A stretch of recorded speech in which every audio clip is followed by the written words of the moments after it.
Hello दोस्तों, स्वागत है एक बार फिर आज आपका बीके स्टडीज़ के यूट्यूब चैनल में। देखिए पिछले 2 वीक से हमारी सीरीज़ चल रही है जिसमें हमने मनोविज्ञान के चैप्टर करा दिए। आपको मनोविज्ञान के बारे में बताया, शिक्षा मनोविज्ञान के बारे में बताया। उसके बाद अधिगम स्थानांतरण, अधिगम के वक्र, अधिगम पठार के बारे में बताया। तो अब अधिगम के सिद्धांतों की बारी आती है जिसमें भी एक सिद्धांत मैं अधिक थर्नडाइक के सीखने के नियम करा चुका हूँ। आज जो हम पढ़ने वाले हैं थर्नडाइक के सिद्धांत में थर्नडाइक के प्रयोग यानी बिल्ली पर जो प्रयोग किया था, इन्होंने प्रयास एवं त्रुटि का सिद्धांत, प्रयत्न एवं भूल का सिद्धांत। तो याद रखेंगे कि इन सिद्धांतों को हमें पढ़ना है। साथ ही एक प्रयोग इन्होंने चूहे पर किया था जिसे भूल भुलैया। तो इनके बारे में चर्चा करेंगे। आइए शुरू करते हैं आज का वीडियो।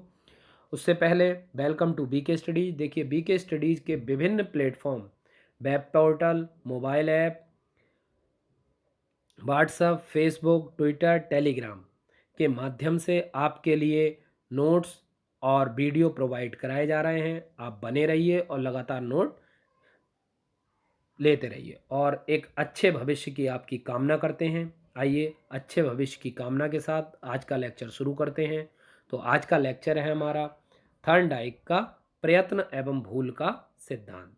तो देखिए प्रयत्न एवं भूल का सिद्धांत क्या है। ई एल थर्नडाइक द्वारा प्रतिपादित सीखने के सिद्धांत को एक अति महत्वपूर्ण सिद्धांत माना गया है। ठीक है, इनके सिद्धांत को बहुत महत्वपूर्ण सिद्धांत माना गया है जिसमें हमें सहचार्यवाद सहचार्यवाद या संबंधवाद, याद रखेंगे, सहचार्यवाद या संबंधवाद तथा विभिन्न विज्ञान की विभिन्न विधियों का अनोखा संगम दिखाई देता है। थर्नडाइक का सीखने के सिद्धांत का प्रतिपादन 1898 ईस्वी में पीएचडी शोध के दौरान, जिसका शीर्षक एनिमल इंटेलिजेंस था, में पशु व्यवहारों के अध्ययन के फलस्वरूप किया गया। देखिए उसमें केवल इन्होंने बताया था, लेकिन ये जो प्रयोग पॉपुलर होगा वो 1913 के अवधि में होगा अमेरिका से।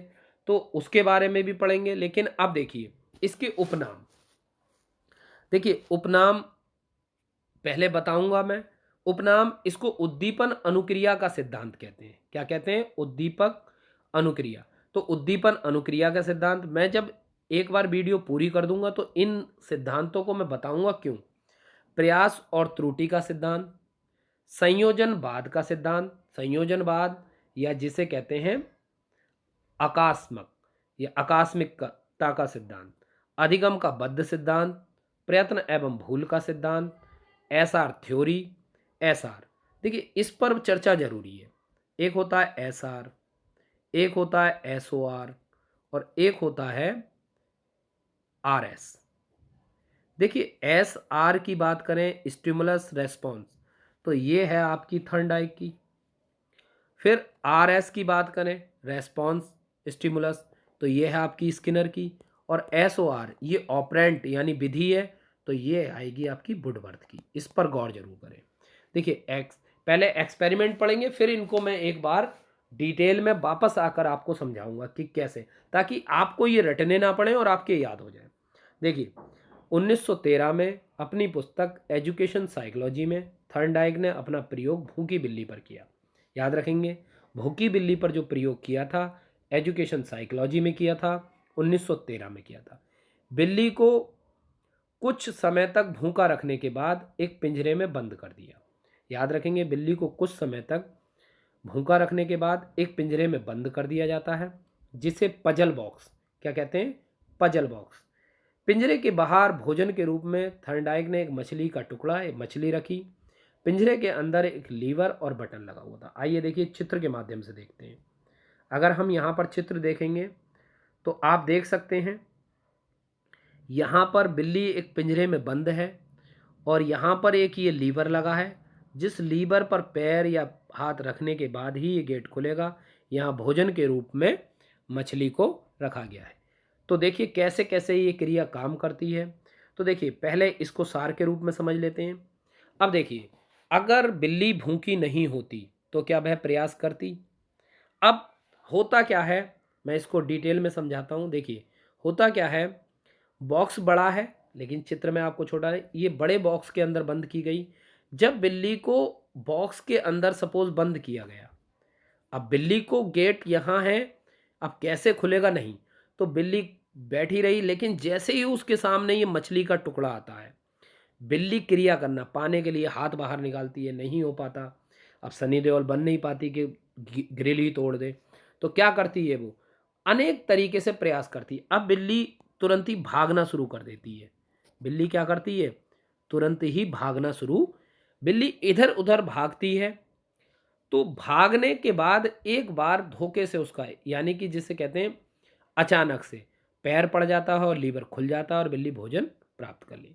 अब दूसरी बार फिर ये प्रोसेस अपनाई जाती है। अब अगली बार थॉर्नडाइक क्या देखते हैं कि अगली बार थॉर्नडाइक ये देखते हैं कि अगली बार जब बिल्ली भाग रही है, तो बिल्ली ने ये सोचा कि ये वाला एरिया तो बेकार है, यहाँ जब मैं भागती हूँ कुछ नहीं, तो बिल्ली ने अब अपना एरिया कम किया, यानी अब केवल इस एरिया में बिल्ली भाग रही। ऐसे ही करते करते करते करते 160-70 बार में जाकर बिल्ली को अंततः ये पता चल जाता है कि किस जगह रखने से लीवर खुलता है। अब वह भोजन को सुगमता से प्राप्त करने लगी, यानी प्रयास और त्रुटि। देखिए, उद्दीपक क्या था, स्टिमुलस इसमें क्या था, मछली, और बिल्ली जो क्रिया कर रही थी वो क्या है, अनुक्रिया। तो उद्दीपक स्टिमुलस के प्रति क्या है, रेस्पॉन्स, तो एसआर थ्योरी। प्रयास और भूल, अब देखिए बार बार बिल्ली प्रयास कर रही है, ठीक है, या प्रयत्न कर रही है, और बार बार क्या कर रही है, भूल जा रही है कि लीवर कहाँ से खुला। फिर है आवृत्ति का सिद्धांत, बार बार कर रही है, आवृत्ति का सिद्धांत। तो इस तरीके से आप इन सिद्धांतों को कर सकते हैं। देखिए, अब देखिए, अब मैं यहां पर दोबारा आता हूं। देखिए, उद्दीपन अनुक्रिया, देखिए उद्दीपन यानी कि मछली, मछली के लिए होने वाली क्रिया उद्दीपन। प्रयास और त्रुटि, बार बार प्रयास कर रही है, बार बार गलतियां कर रही है।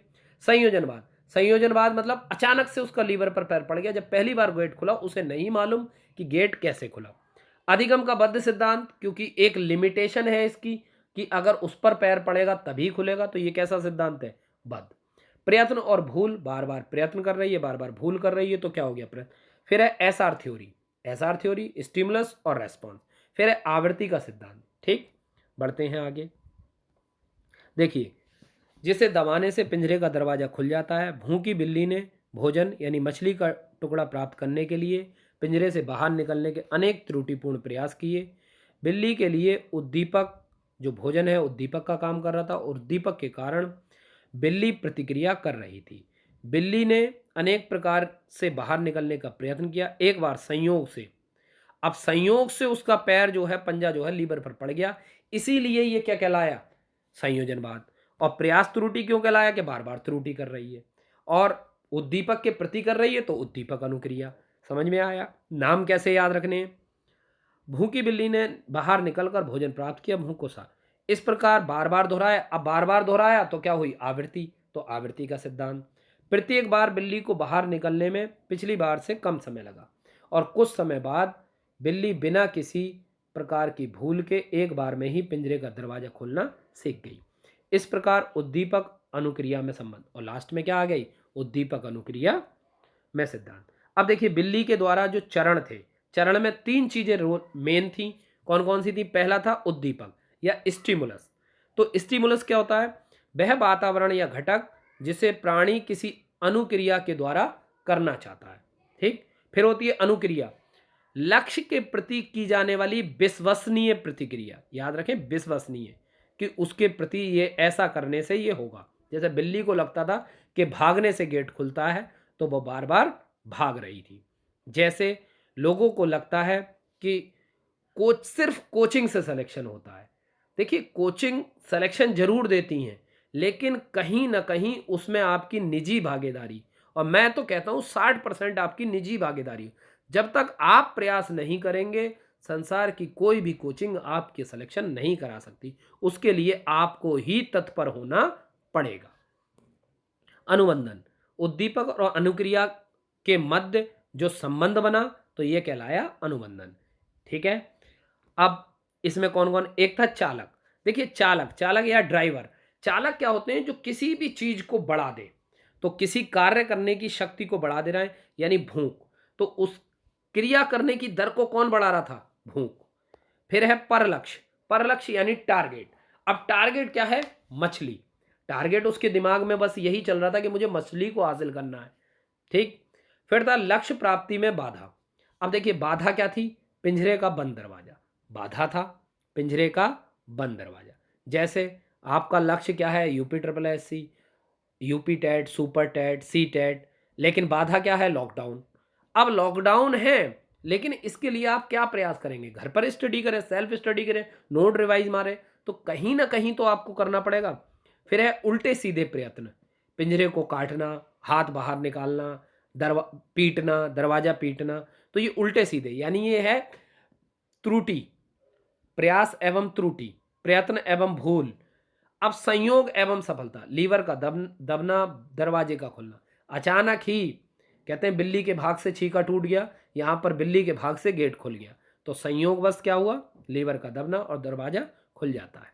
सही प्रयत्न का चुनाव। अब धीरे धीरे बिल्ली जब एक नियमित चीज की अभ्यास कर लेती है तो उसे दरवाजा खोलने का तरीका आ जाता है। देखिए यही नीति गणित में बड़ी कारगर होती है कि आप एक बार क्वेश्चन कर लेते हैं, अगर उस जैसे 4 या 5 क्वेश्चन कर लेंगे तो फिर आपको तरीका आ जाता है, फिर उसमें कोई भी संख्या आ जाए आप उस क्वेश्चन को कर लेंगे। फिर है स्थिरता। अब आ गई स्थिरता यानी कंटिन्यूटी, कि दरवाजा खुल जाएगा। जब मैंने कहा एक बच्चा अगर एक बार कोई एग्जाम निकाल लेता है तो वो नियमित अंतराल पर लगातार परीक्षा क्रैक करता है, लेकिन पहला पड़ाव हमेशा मुश्किल होता है, उसके लिए निरंतर अभ्यास जरूरी है। ठीक। दूसरा सिद्धांत देखिए बहुत मामूली सा सिद्धांत था, मैं बता देता हूँ। था क्या? एक भूल भुलैया संबंधित प्रयोग था, ये इतना पॉपुलर नहीं हुआ, लेकिन क्योंकि थॉर्नडाइक ने किया था, बाद में जाकर इसको टॉलमैन ने प्रतीक के रूप में लिया है। तो टॉलमैन एक जगह जाके और करेंगे, कई जगह और भी वैज्ञानिक चूहों पर प्रयोग करेंगे, जिसमें स्किनर का सबसे ज़्यादा पॉपुलर हुआ। लेकिन स्किनर ने इस पजल को लेकर नहीं किया, पजल को लेकर जो प्रयोग किया था वो आगे चल के टॉलमैन ने किया है, उस पर भी मैं बात करूंगा। तो देखिए पहले यहाँ पर थर्नडाइक का अगला महत्वपूर्ण प्रयोग चूहे पर था। इसमें भूखे चूहे ने भी बिल्ली की तरह प्रयत्न और भूल के आधार पर समस्या का समाधान करते हुए भूल भुलैया में सही जगह से खाना प्राप्त करना सीखा। देखिए इस वाले प्रयोग में इन्होंने जो खाने के रूप में प्रयोग किया था, तो उद्दीपक के रूप में इन्होंने रखा था पनीर का टुकड़ा। क्या रखा था? पनीर, पनीर का टुकड़ा रखा था। और एक पजल बॉक्स बनाया था, इसमें ये रास्ते थे और ये रास्ते इस तरीके से थे। तो यहाँ पर चूहे को जाना था और यहाँ पनीर का टुकड़ा रखा था और ये भूल भुलैया रास्ते से जाना था और अंत में वो मिलता। तो जब तक वो प्रयास करता तब तक मिलता। पहली बार बहुत ज़्यादा समय लगा और धीरे धीरे कम समय लगा। आइए देखते हैं। देखिए जैसे कि आप यहाँ देख सकते हैं, भूल भुलैया में चूहे को यहाँ पर है, अब यहाँ से चूहे को जाना है तो रास्ते का चुनाव करना है। यहाँ पनीर रखा है, अब इस पनीर तक पहुँचने के लिए चूहे के स्मेल तो आ गई, अब चूहे को वहाँ तक पहुँचना है तो वो रास्तों का तमाम प्रयास करता है।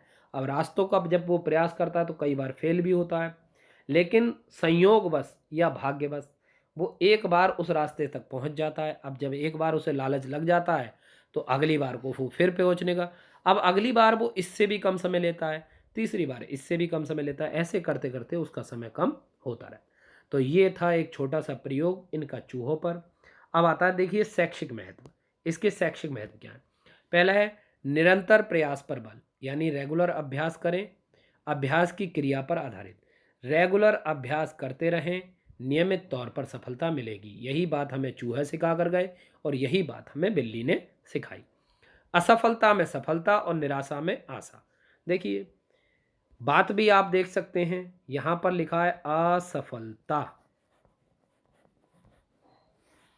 तो असफलता में आ हटा दो और निराशा, निराशा, तो देखिए निर हटा दो तो यहां पर आशा बचेगा, यहां सफलता बचेगा। लेकिन इन्होंने क्या किया? देखो इन्होंने इस बात को कैसे समझाया कि बार बार वो फेल होने के बाद भी प्रयास करना नहीं छोड़े, निरंतर अभ्यास करते रहे और अंत में ऐसा ही होता है कि बच्चे 2 या साल परीक्षाओं की तैयारी करते हैं, फिर देखते हैं रिजल्ट नहीं आ रहा है, परिवार की, घर की सुनकर, और फिर उसके बाद उनका क्या होता है, मोरल डाउन होता है। और जब वो अपने परीक्षा यानी रिजल्ट के बहुत नज़दीक होते हैं, मंजिल के निकट होते हैं, तभी वो गिव अप कर जाते हैं। जिस कारण बहुत से ऐसे बच्चे जो बहुत काबिल हैं, लेकिन सिलेक्शन नहीं ले पाते, क्योंकि वो अपने आप को स्टेबल नहीं कर पाते। फिर है आत्मविश्वास और आत्मनिर्भरता। अब देखिए, बिल्ली को विश्वास था कि मैं उस टुकड़े को पालूंगी, इसलिए वो प्रयास नहीं कर रही थी। और उसके लिए उसका चालक कौन थी? भूख। अगर चालक नहीं होती, भूख नहीं लगी होती, बिल्ली का पेट भरा होता तो नहीं करती। ऐसी चूहा, अगर पेट भरा है तो वो आराम करेगा, क्यों जाएगा बाहर? बात समझे? फिर है छोटे बालकों के लिए सीखने के लिए विशेष उपाय। अब ये प्रयास और देखिए, छोटे बालकों के लिए क्यों? अब आपने देखा होगा, छोटे बालकों के लिए अगर हम अक्षर बनाते हैं, अगर हमें का बनाना है, तो हम क्या करते हैं, इस तरीके से उनको अक्षर की क्या कराते हैं, पुनरावृत्ति कराते हैं, बार बार पुनरावृत्ति कराते हैं।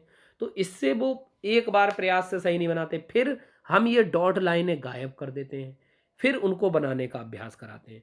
तो इसका मतलब है वो कहीं ना कहीं इस चीज़ को सीखने के लिए तत्पर हो जाते हैं और उनमें आत्मनिर्भरता आ जाती है। उसके जरिए आत्मविश्वास लाया जाता है, फिर उन्हें फ्री छोड़ दिया। इस विधि में नए सीखने से सीखने की क्रिया क्या हो जाती है, सरल। जब भी कोई काम आप बार बार अभ्यास से करेंगे, स्वयं से करेंगे, तो क्रिया क्या हो जाएगी, सरल। जैसे कि आप अगर इस सिद्धांत को पढ़ेंगे, और पूरा सिद्धांत अगर ये जिसने देखा होगा, मैं नहीं मानता इस चैप्टर से कोई भी क्वेश्चन उसका छूटने वाला है। ये सिद्धांत करके सीखने पर बल देता है, जो कि आधुनिक समय में बहुत उपयोगी है। ये सिद्धांत बड़े और मंदबुद्धि बालकों के लिए भी बहुत उपयोगी है। भाषा में शुद्ध उच्चारण इसी विधि से सीखा जाता है। देखिए, भाषा में जो शुद्ध उच्चारण होता है, बार बार रिवाइज किया जाता है, स्टोरी टेलिंग, बार बार उसे बोलने के लिए प्रेरित किया जाता है। तो इसी से, इस विधि से अनुभव से लाभ उठाने की क्षमता का विकास होता है। जब हम पिछले अनुभव हमें प्राप्त हो जाते हैं, उसके आधार पर क्या होता है, हम नए अनुभव प्राप्त करते हैं। अब देखिए, जैसे इस सिद्धांत से धैर्य और परिश्रम जैसे गुणों का विकास होता है। देखिए, पेशेंस बहुत जरूरी है। अगर बिल्ली बार बार, बिल्ली और चूहा अगर वहां पर जाकर आधे रास्ते से लौट लेते या आधे में ही रुक जाते, तो ये प्रयास सफल नहीं होता, क्योंकि उन्होंने बार बार क्या पहले भी प्रयास किया होगा, उन्होंने उस बार खाना खिला के बिठाया होगा, लेकिन तब वो सफल नहीं हुआ, तो उन्होंने खाली पेट बिठाया कि कुछ ना कुछ तो चाहिए। तो प्रयास किया, तब ये सफलता मिली। तो धैर्य और परिश्रम जैसे गुणों का होना जरूरी। अब इसके जरिए जैसे चलना, इसी क्रिया पर देखिए, जब चलते हैं तो बार बार गिरते हैं, बार बार गिरते हैं, चोट लगती है, फिर भी हम चलना बंद नहीं। साइकिल चलाना, जो साइकिल चलाना सीखे होंगे, आजकल तो डायरेक्ट मोटरसाइकिल सीखते हैं, लेकिन जिन्होंने साइकिल सीखी होगी तो कई चरणों में सीखी, और वहाँ पर ये क्रिया होती है। गणित के प्रश्न हल करना, देखिए, जब पहली बार करेंगे तो थोड़ा समय लगेगा, धीरे धीरे जब आप 3-4 बार कर चुके होते हैं तो अगली बार देखते ही प्रश्न हल होने लगते। कलाकृतियाँ बनाना, ड्राइंग का भी यही पैटर्न है। पहले ड्राइंग बनाओगे तो बहुत समय लगता है, दोबारा में कम समय लगता है, अगली बार और कम। फिर वयस्कों में देखेंगे तो टाई की नॉट बांधना, टाई की नॉट बांधने में भी अभ्यास लगता है और प्रयास और त्रुटि यानी बार बार होती है। फिर है बाइक का चलाना, और उसके बाद है चम्मच से खाना खाना। देखा होगा, चम्मच से जब पहले खाना खाते हैं तो आपके कुछ न कुछ छूट जाता है। तो इस तरीके से आपके ये नियम हैं, इस नियम को पढ़ेंगे। कल हम स्किनर के बारे में पढ़ेंगे और उनके नियमों को जानेंगे। और कैसा लगा आपको ये वीडियो, इसके बारे में राय जरूर दें। देखिए, मैंने प्रयास किया है पूरा कि आपको ये समझ में आ सके। फिर मैं एक बार फिर पीछे लेकर चलता हूँ, एक बार आपको रिवाइज करा देता हूँ। देखिए, इन चीज़ों को तो याद रखेंगे। देखिए, रिवाइज में अब मैंने बोला उद्दीपन अनुक्रिया, stimulus response theory, SR theory. तो उद्दीपक मछली, अनुक्रिया दौड़ना भागना, तो ये हो गई उद्दीपक प्रयास त्रुटि, गेट संयोग बस खुला, तो संयोजनवाद का सिद्धांत। अब खुला, बिल्ली भूल गई कि कैसे खुला, तो प्रयास और त्रुटि का सिद्धांत। फिर उसके बाद प्रयत्न और भूल। अब प्रयत्न और भूल यानी बार बार प्रयास कर रही है, बार बार भूल जा रही है। उसके बाद अधिगम का बद्ध, क्योंकि इसमें एक लिमिटेशन है कि ये प्रोसीजर फॉलो करना ही पड़ेगा तभी आपको। तो ये कैसा है, बद्ध सिद्धांत, और बार बार क्रिया हो रही है तो आवृत्ति का सिद्धांत। देखिए, अब मेरा क्वेश्चन ये है कि थॉर्नडाइक को कौन से मनोवैज्ञानिक यानी कौन से मनोवैज्ञानिक वाद का जनक माना जाता है? जो मनोविज्ञान के मैंने वाद पढ़ाए थे, तो आज के प्रश्न का आपको उत्तर कमेंट बॉक्स में टाइप करना है कि थॉर्नडाइक किस वाद के जन्मदाता हैं तथा ये किसके सहयोगी रहे और इनके साथ किस किसने काम किया। उम्मीद है आज का वीडियो आपको पसंद आया होगा। अगर पसंद आया होगा तो कमेंट बॉक्स में जाकर अपनी प्रतिक्रिया ज़रूर दें और अगर अच्छा लगे तो सब्सक्राइब करें, चैनल को लाइक करें और दोस्तों को भी शेयर करें। इसी आशा के साथ आपका दिन शुभ रहे। शुक्रिया, धन्यवाद।